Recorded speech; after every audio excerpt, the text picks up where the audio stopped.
Bonjour mes chers amis pour un nouvel enseignement du roi Salomon, toujours dans le chapitre 19, et on va voir que finalement l'homme a beau réfléchir, a beau ourdir des plans, mais finalement c'est évidemment ce que Hachem a déjà prévu, que c'est ce qui va se réaliser.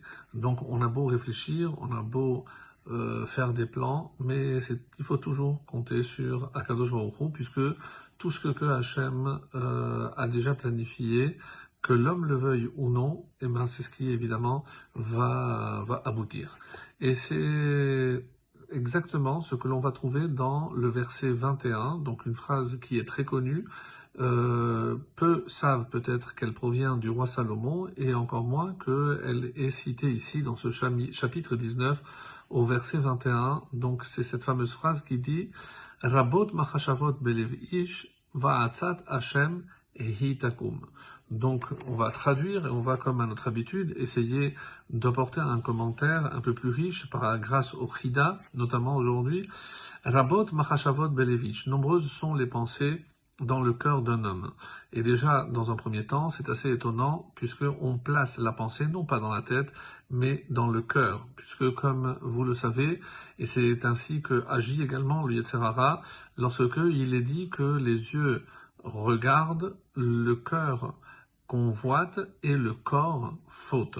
Donc c'est les trois étapes donc par rapport à la vision, et ici donc c'est le cœur, ce moteur, et c'est pour ça que quand on parlera dans la Torah de la sagesse, on dira Chacham lève, parce que le lève c'est le moteur de l'action, et lorsque évidemment c'est pour le bien, donc c'est que la pensée était bonne. Malheureusement, lorsque l'action sera mauvaise, donc cet intermédiaire qu'est le cœur, donc forcément a été animé par de mauvaises pensées. Donc ici, on parle tout simplement que l'homme a de nombreuses pensées dans son cœur, Va'atzat Hashem hitakum, mais c'est le conseil ou le dessein qu'on peut traduire de Dieu, hitakum, c'est celui qui se réalisera. Donc peu importe les plans de l'homme, finalement c'est celui d'Akadosh Baruch Hu qui va aboutir. Alors, voilà donc ce que l'on peut dire avec le Chida. Le Chida, c'est vrai qu'on se dit, mais qu'est-ce qu'on peut apporter comme commentaire? Le Chida cite un ouvrage peut-être méconnu, qui est le Baal HaRokeach, et qui nous fait remarquer au niveau des lettres, dans Machashavot Belev Ish, il parle des dernières lettres, ce qu'on appelle en hébreu les Sofé Tevot. Donc je prends ces trois mots et je regarde les dernières lettres, j'ai le Tav, le Bet et le Shin. Si je les mets dans l'ordre, en tout cas en commençant par la dernière jusqu'à la première, j'ai Shin, Bet et Tav, c'est Shabbat. Et qu'est-ce que nous enseigne le Baal HaRokeach? Comme Shabbat. Qu'est-ce que c'est Shabbat? Shabbat, on sait que le dibour chol est interdit. Et on ne prête peut-être pas assez attention à cette interdiction qui veut qu'on fasse extrêmement attention à la parole le jour de Shabbat, où évidemment il y a ce qu'on appelle le dibour chol, je ne peux pas faire de plan. Le Shabbat, je ne peux pas parler de choses profanes, de choses que j'ai faites ou des choses que je vais réaliser. Donc on voit ici une allusion, Machashavot par contre, Hirur, c'est-à-dire la pensée de ce que je pourrais faire, Moutar, tant que je ne l'exprime pas verbalement, donc je peux penser, et à ce moment-là, je ne suis pas dans l'interdiction. Mais il ne s'arrête pas là. Il va, donc le Chida, voir Hatzat, le mot Hatzat, hein, donc c'est ce qui hitakum, c'est ça ce qui va tenir, qui va se réaliser. Et il remarque que dans le mot Hatzat, donc ces trois lettres, qui sont cette fois-ci les initiales de ce dont l'homme a le plus besoin, le Ayin, c'est Anava, Tzadik, Tzedaka, c'est par rapport à autrui, et évidemment, le Tav, c'est la Torah.